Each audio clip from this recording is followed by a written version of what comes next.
말씀의 제목은 변화하는 그리스도인입니다.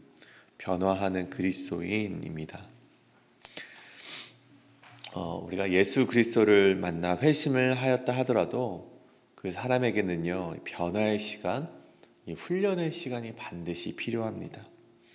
그것이 구원받은 성도가 예수 그리스도를 닮아가는 성화의 시간이기 때문이죠. 만약 회심한 이의 과거가 더더욱 극적인 사람이라면 더더욱 많은 시간이 필요로 하게 됩니다. 오늘 말씀의 사울을 우리 함께 보시겠습니다. 예수님께서 그를 찾아오셨고 그에게 말씀하셨고 극적으로 회심을 하게 됩니다. 그렇게 회심을 하고 오늘 말씀에 보면 예수 그리스도의 이름을 전파하게 됩니다. 예수님이 하나님의 아들이라고 당당하게 선포를 하게 되죠. 근데 그럼에도 불구하고 그의 마음은 예수 그리스도를 전파하고 싶었던 마음이 가득하였지만 곧바로 사울에 대한 대장정의 이야기가 시작이 되지는 않습니다. 오늘 말씀 이 말미에 보면 그를 헬라파 유대인들이 그를 죽이고자 하니 형제들이 알고 가이사랴로 그를 데리고 내려가서 다소로 보내셨다라고 합니다. 그리고 바나바를 통해 안디옥에서 이방인의 선교사로 파송되기까지 10년도 더 되는 시간을 견뎌야만 하게 되었죠. 그의 마음은 예수 그리스도를 전할 마음이 가득했지만 다메섹에서 다소까지 가는 여정 동안 그는 죽을 고비를 여러 번 넘기게 되었다는 것입니다. 저는 오늘 이 새벽 말씀 가운데 사울이 회심한 후에 어떠한 변화의 시간을 가지게 되었는지 우리 함께 나누고자 합니다. 그래서 이를 통해 우리 역시 예수님을 믿고 우리가 어느 과정 가운데 있는지 또 어떤 시간을 보내고 있는지 함께 묵상하면서 이 변화의 시간을 함께 견뎌내시는 우리 성도님 되시길 간절히 축복합니다. 그렇다면 우리 변화하는 그리스도인 첫 번째, 구원은 즉시 그리스도인은 훈련으로. 다시 한번 변화하는 그리스도인 첫 번째, 구원은 즉시 그리스도인은 훈련으로입니다. 19절 하반절과 20절의 말씀입니다. 사울이 다메섹에 있는 제자들과 함께 며칠 있을새 즉시로 각 회당에서 예수가 하나님의 아들이심을 전파하니. 오늘 말씀이 아니라 전 말씀을 보면요, 사울의 눈에 비늘 같은 것이 이제 벗겨져 다시 보게 되었다고 합니다. 그리고 세례를 받게 되고, 그리고 20절에 보면 즉시로 각 회당에 예수가 하나님의 아들이심을 전파하였다고 되어 있습니다. 근데 여기서 즉시로라는 단어, 이 헬라어 유데오스라는 단어가요, 다른 어떤 이제 구절에서 사용되었는가 보니 예수님께서 베드로를 부르실 때 이 단어가 사용이 되었더라고요. 예수님께서 베드로를 부르실 때 내가 너를 사람 낚는 어부가 되게 하겠다라고 말씀하셨습니다. 그리고 베드로가 그 말씀을 듣고 곧 바로 그물을 버리고 예수님을 따랐다라고 되어 있는데, 곧바로 그물을 버려두다, 곧바로라고 할 때 이 오늘 즉시로라는 단어와 같은 단어가 사용되게 되었다는 것이죠. 즉 예수님의 부르심 앞에 즉시로 응답하였다는 것입니다. 이것이 바로 순종하는 이의 모습이죠.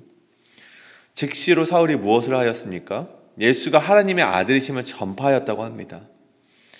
근데 여기서 우리가 좀 놀랍게 여겨야 될 것은요, 사울은 예수 그리스도를 따라다녔던 자가 아니었습니다. 그는 제자들과 교류하던 자도 아니었습니다. 그는요, 제자들을 핍박하던 자였습니다. 그래서 이 사울은 자신이 만난 예수님과, 자신을 찾아오셔서 자신에게 말씀하신 예수님과 하나님의 아들이라는 사실을 크게 연관지을 수가 없었을 것입니다. 구약의 가르침 가운데는 약속된 메시아와 하나님의 아들을 연결지어서 이야기하지 않기 때문입니다.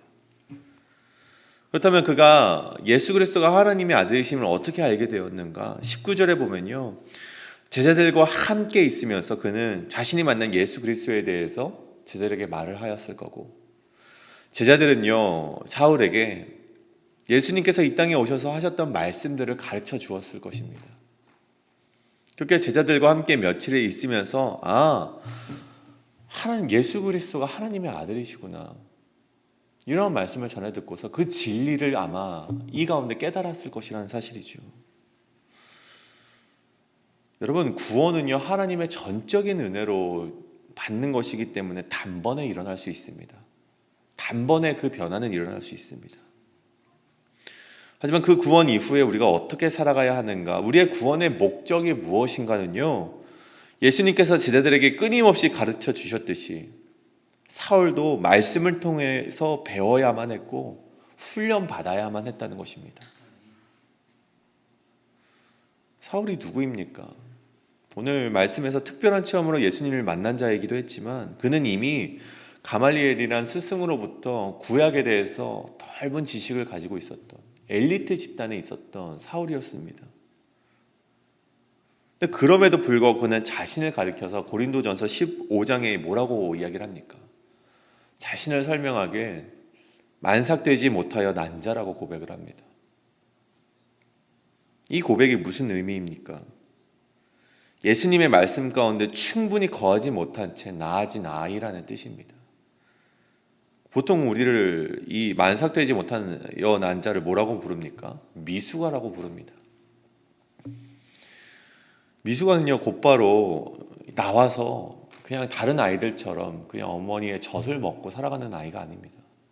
미숙아는요 인큐베이터에 들어가서 그의 성장기를 거쳐야 됩니다. 인큐베이터에 들어가서 충분한 영양분과 충분한 성장을 가져서 자라내야 되는 것이 바로 미숙아입니다. 근데 오늘 사울이 자신을 가리켜서 그런 미숙아, 만삭되지 못하여 난 아이라고 표현을 한다는 것이죠. 여러분, 이 사울의 고백이 우리에게 전해주는 깨달음이 무엇입니까? 우리에겐 반드시요 예수님을 믿음으로 나는 구원을 얻었어 라는 이 구원의 확신이 반드시 있어야 됩니다. 하지만 그것이 우리의 인생에, 우리의 신앙의 여정에 마침표가 되어서는 안 된다는 것이죠. 나는 믿음으로, 예수 그리스도를 믿음으로 구원을 얻었습니다 라는 그 구원의 고백이 우리의 신앙의 여정의 시작이 되어야 된다는 것입니다. 그렇게 구원을 받은 자가 이제 해야 될 것은 무엇입니까? 말씀으로 훈련을 받고 성장하여서 복음의 일꾼이 되어야 된다는 것입니다. 오늘 사울이 말하는 바가 바로 그것입니다.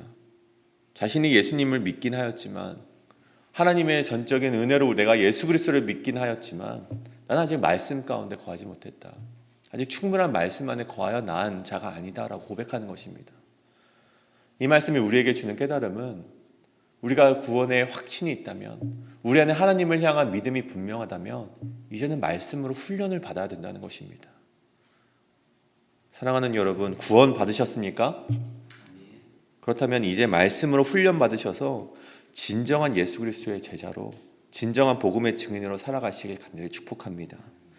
그렇다면 두 번째로, 우리 변화하는 그리스도인 두 번째, 변화에는 죄의 고백과 용서가 필요합니다.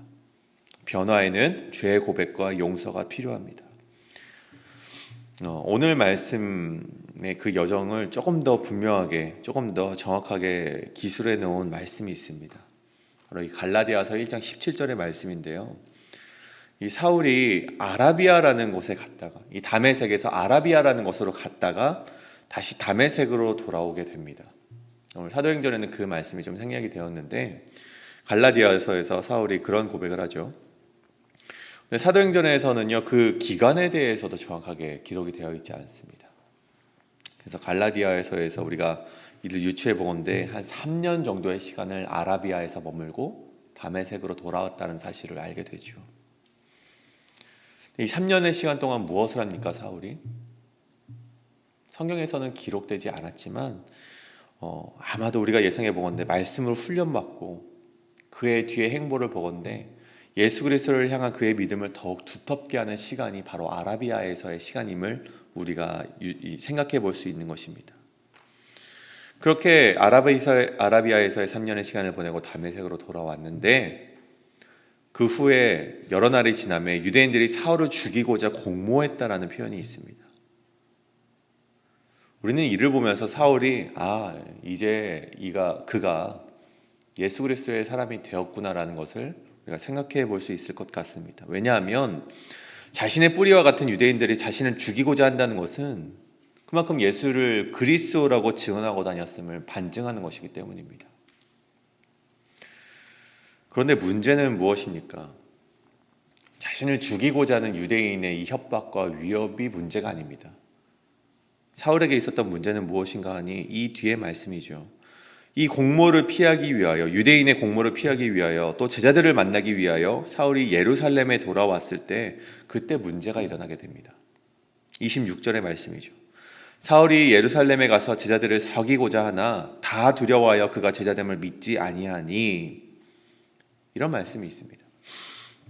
여기서 사귀고자 하나라는 이 콜라스다이라는 이 단어는요, 연합하고자 한다라는 뜻을 가집니다. 그러니까 사울이 그 예루살렘 교회, 예루살렘 공동체에 들어가서 나도 이 그리스도의 공동체의 한 몸이 되길 원한다, 사귀고자 한다라고 하나 모두가 두려워하였다는 것이죠. 저는 오늘 이 사도행전 9장의 말씀을 묵상하면서 아마 이때가 사울이 가장 외롭고 그동안 자신이 행해왔던 일들을 가장 반성하는 시간이 아니었을까 생각을 해보게 되었습니다. 마음속으로는 이제 복음 전파자의 사명으로서 나아가려는 마음이 가득했습니다. 사울의 마음에는 이 마음이 가득했습니다.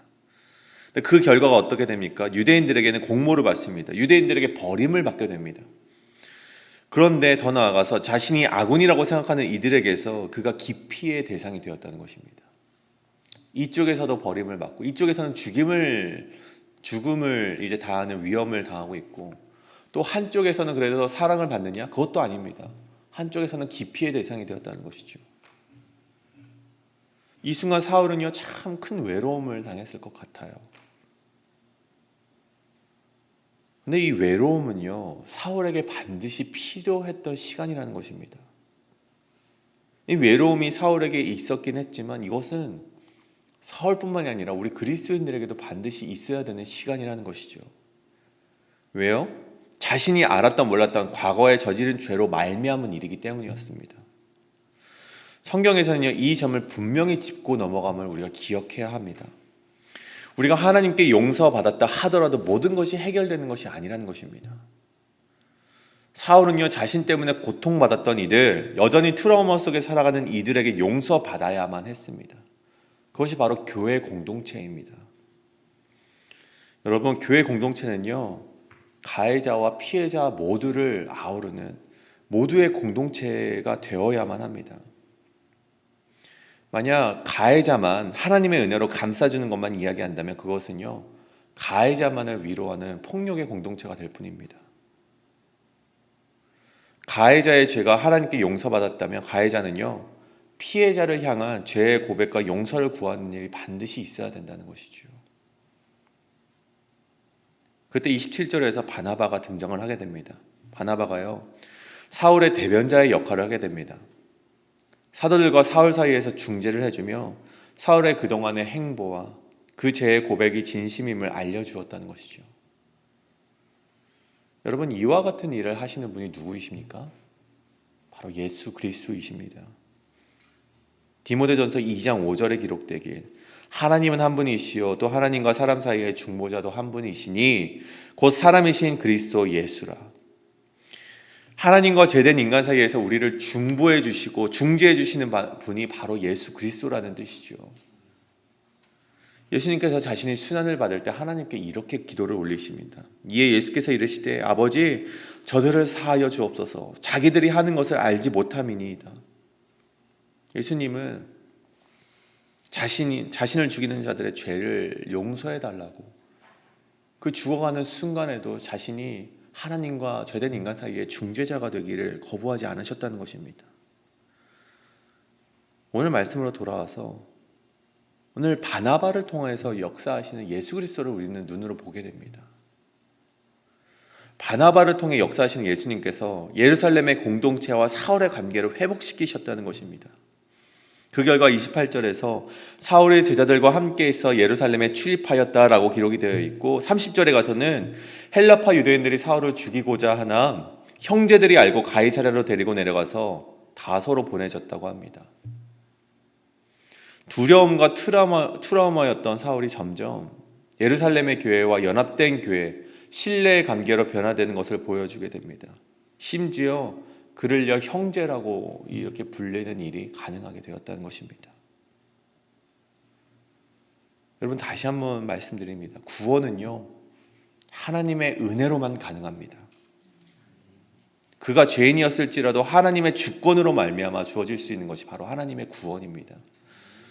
하지만 우리가 그리스도인으로서 또 성화의 삶을 이루어가기 위해서는요 우리의 노력이 필요하다는 것입니다.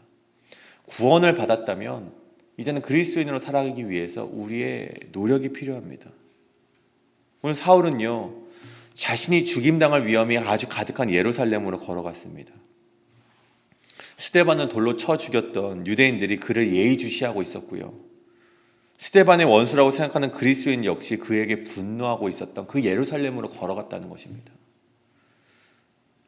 그럼에도 그는 죽임당할 위협에 있었지만 죄를 용서받기 위해서 진정한 복음의 전달자가 되기 위하여서 죄의 용서를 받기 위해 그곳으로 달려갔다는 것입니다. 여러분, 우리가 진정한 변화, 그리스도인으로서 진정한 변화를 이루기 위하여서는요 가장 먼저 하나님께 우리의 죄를 고백하고 용서받는 것이 필요한 줄 믿습니다. 하지만 그와 마찬가지로 더욱 필요한 것이 있다면 하나님께 용서받은 것으로 끝나지 않는다는 것입니다. 하나님께 용서받으셨다면요 내가 저지른 우리 공동체의 그 다른 지체들을 향하여서도 우리 용서받으시길 두려워하지 않으시는 성도님 되시길 간절히 소원합니다. 그때 진정으로 그 교회 공동체와 연합하게 되고 진정한 그리스도인으로서 선교의 사역을 감당하게 될 것입니다. 오늘 말씀의 결론을 내리고자 합니다. 사랑하는 여러분, 우리에게는 두 가지 변화가 존재합니다. 첫째는요 하나님이 만나주실 때 진정한 변화가 있습니다. 그 변화는 하나님의 주권 가운데 즉시로 이루어지는 구원의 변화입니다. 그다음에 두 번째로 우리에게는요 이전의 삶을 회개하고 성화로 나아가는 변화가 있습니다. 앞서 말씀드릴 것이 우리의 상태의 변화라면, 우리의 스탠스의 변화라면 후자는요 우리의 행동이 변화되어야 되는 것을 말하는 것입니다. 사울은요 예수 그리스도를 만나서 스탠스가 변하게 됩니다. 그리고 그는 말씀과 훈련을 통해서 자신이 어떻게 행동을 해야 되는가를 깨닫게 되었다는 것이죠. 그리고 사울은요 그 모습 속에서 순종하며 그렇게 살아가는 모습을 보이게 되었다는 것입니다. 여러분, 그렇게 변화하며 살아가고자 할 때 우리에게 어려움이 없는 것은 아닙니다. 여전히 우리에게는 고난이 주어지게 됩니다. 우리를 향한 유대인의 핍박은 여전하고 그가 용서받았다고는 하나 이 사울은요 예루살렘 교회 출신의 유대인들로부터 끊임없이 이 선교를 나갈 때 방해를 받는 것을 보게 됩니다. 오늘 말씀 가운데 형제라고 지칭을 받았지만 이후에도 여러 가지 방해를 받게 되죠. 하지만 그는 개의치 않았습니다. 왜요? 그의 마음속에는 구원의 확신이 있었고 죄의 고백을 통해서 용서를 받았고 말씀에 근거하여 앞으로 자신이 어떻게 행동해야 될지를 알았기 때문입니다. 저는 이와 같은 변화가 우리 성도님들의 삶 가운데 가득하시길 간절히 소원합니다. 그래서 오늘 우리가 이렇게 기도하며 나아가길 원합니다. 하나님, 내가 변화하길 원합니다. 내 속에 구원의 확신이 흔들리고 있다면 확신 있는 믿음을 허락하여 주시옵소서. 또한 내가 이 공동체를 방해하고 있는 죄가 있다면, 그리고 주님을 만났지만 여전히 짓고 있는 죄가 있다면 회개할 수 있는 용기를 주시고 용서받게 하여 주시옵소서. 그리고 말씀으로 훈련받아 그리스도인으로 살아가게 하옵소서라고 우리가 고백하며 이 시간 함께 기도하는 시간 갖도록 하겠습니다. 함께 이 시간 통성으로 기도하며 나가시겠습니다.